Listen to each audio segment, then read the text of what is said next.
What do jazz musicians mean when they say your concept? Well, we're going to talk about that.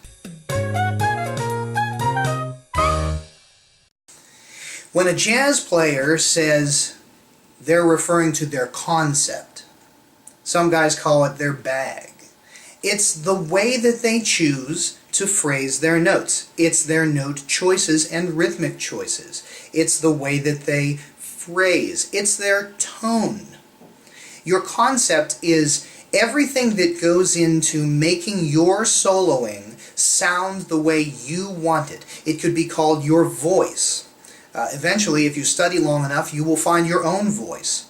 The way to find your voice or get your concept is to listen to a dozen guys that you really love.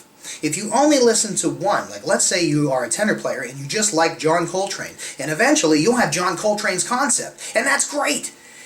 But you're not John Coltrane, okay? The best you would do is be an imitation of John Coltrane, or Michael Brecker, or Chick Corea.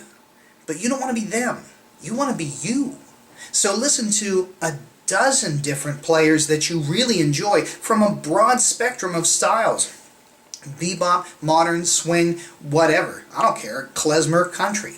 Listen to as many styles as you can. Find as many players whose concepts you really dig, and eventually you're going to get your own voice. I know this because one time I got to meet Chick Corea. I was a young lad and I loved and idolized Chick Corea, still do.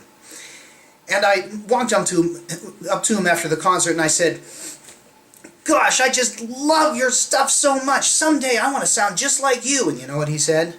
He said, "No, man, you want to sound just like you."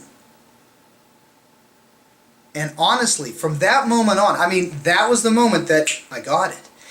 So, the idea of a concept is your voice, your choice of notes, rhythms, your tone, your phrasing. Your concept will be specifically yours. And to achieve it, you listen to a broad spectrum of different players and different styles.